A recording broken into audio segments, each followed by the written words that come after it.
Allez, c'est parti, on plonge dans ce chapitre sur les opérations avec les nombres relatifs.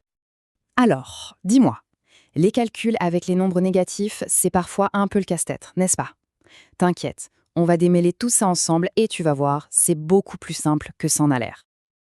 Bon, avant toute chose, revenons à la base. Un nombre relatif, qu'est-ce que c'est exactement? Regarde bien cette droite graduée. Tu vois le 0, là au milieu? C'est notre point de repère. Tout ce qui se trouve à sa droite, ce sont les nombres positifs. Et tout ce qui est à sa gauche, eh bien, ce sont les nombres négatifs. Simple, non?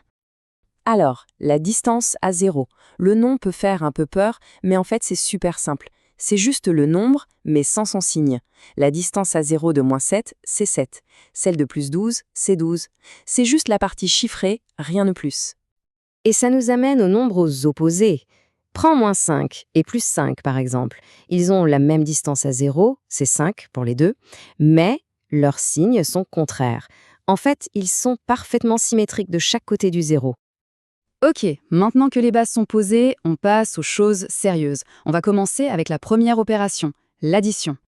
Allez, on commence avec le cas le plus facile du monde. Additionner deux nombres opposés. Par exemple, +3 et -3.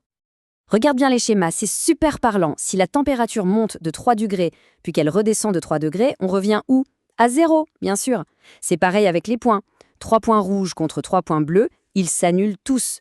Le résultat, c'est toujours 0. Ils se neutralisent complètement. Bon, ça, c'était facile. Maintenant, que se passe-t-il si on additionne deux nombres qui ont le même signe?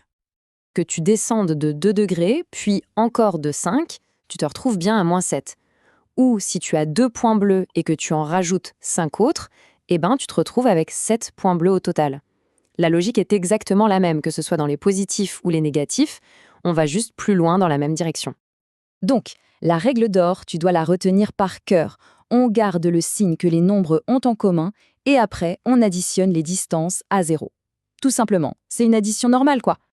Allez, on attaque le cas un peu plus délicat, on va dire, quand on additionne deux nombres qui ont des signes différents. Ici, l'idée de la bataille est parfaite. Imagine les points bleus et les points rouges qui se battent. Un bleu annule un rouge. Et à la fin, qui gagne? C'est l'équipe qui avait le plus de soldats au départ. Le résultat, c'est simplement ce qu'il reste sur le champ de bataille. Et donc, la règle, c'est ça. D'abord, on prend le signe du nombre qui a la plus grande distance à 0, le plus fort si tu veux.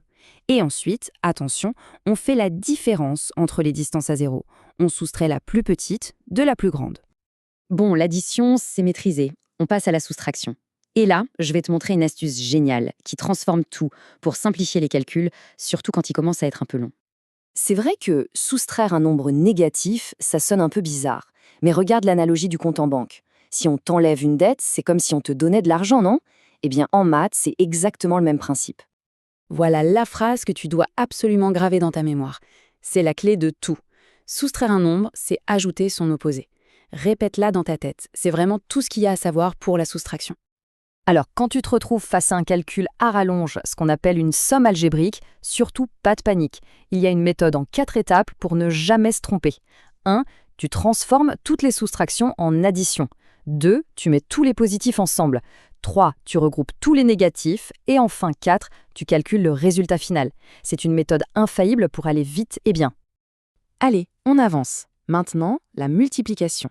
Et tu vas voir, là aussi, tout repose sur une seule règle super simple à retenir. C'est la fameuse règle des signes. Retiens bien ça, si les signes sont les mêmes, plus par plus ou moins par moins, le résultat est toujours positif. Par contre, si les signes sont différents, plus par moins, alors là, le résultat est négatif. C'est aussi simple que ça. Et si tu dois multiplier plus de deux nombres, c'est encore plus simple. Tu laisses tomber les positifs, ils ne changent rien au signe, tu comptes juste le nombre de facteurs négatifs. Si ce nombre est pair, le résultat final est positif. S'il est impair, le résultat est négatif. C'est tout. On arrive au bout, on termine avec la division. Et juste après, je t'explique pourquoi ce chapitre est absolument crucial pour la suite de tes études. Et là, c'est la meilleure nouvelle de la journée. Pour la division, la règle des signes, c'est exactement la même que pour la multiplication. Si tu connais l'une, tu connais l'autre. Donc aucun effort supplémentaire à faire. Facile, non? Bon, alors pourquoi on a passé tout ce temps là-dessus? C'est super important que tu comprennes bien. Ce chapitre, ce n'est pas juste un chapitre de début d'année qu'on oublie après. C'est la base de tout ce que tu vas faire en maths. Ces règles, tu vas les utiliser tout le temps, pour les fractions, pour le calcul littéral avec les x et les y, et surtout pour résoudre des équations. Si tu maîtrises ça maintenant, tu te rends un service énorme pour les années à venir. C'est vraiment un investissement.